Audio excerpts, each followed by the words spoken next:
Anisha, very good point. Now you've seen that it started with Paytm for lapses and now it has gone down to the biggest banks, largely the private banks.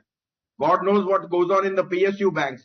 So I think that the adherence of fast technology is not kept pace with the amount of people that they are chasing. You know, all this KYC being done in a jiffy, 2 days. The regulators also asked, how do you promise 10 minutes delivery on foods items? So, you know, a lot of the ads is not only Patanjali, which was unfortunately caught at the wrong end. It is now spreading. That means digital media and so on are giving this access to quickness, but you know your back end is not, your back offices are not keeping pace with that, which is again highlighting that data may be compromised, and that is what the RBI is worried about. So I think rightly so they are on the right track.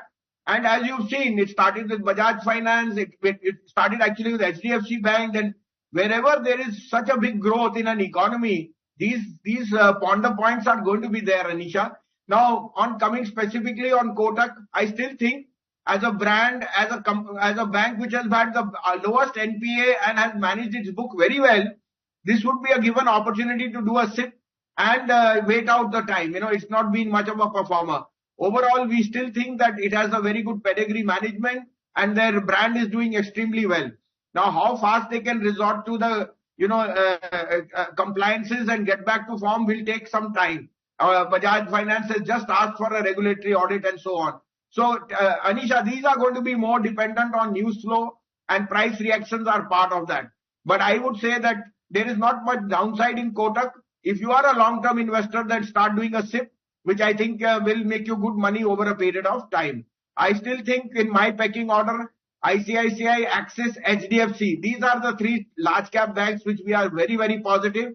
In fact, in HDFC Bank, now we are overweight because their risk of underperformance is almost over. And I think slowly but surely the merger with the other bank will go. In the meantime, concentrate on rail, capex, power stocks of the PSUs which have no overhang, and those are the ones which are going to perform. But Mr. Bhasin, would you be in a hurry to buy the mid-tier IT companies? I'm not sure if you got a chance to look at the earnings of the likes of Science, Zensar, L&T Tech, Mphasis, etc., and even Tech Mahindra for that matter. And what's been your verdict if you read through it? So Anisha, first let me give you an update, please. Day before yesterday, I had told you buy BHEL and buy IRCON. Now that is where we are putting our money. We think the railway capex and the power transformers are in the best place ever. BHEL is headed to 330 and IRCON is headed to 300. Those are two of my top picks. On the mid-cap IT, I think the price performance has already been played out. LTIM is a very good buy at this price. Tech Mahindra is something, again, you can have a look at what the guidance comes. But I think large part of the bad news is in the price. So we are overweight on LTIM.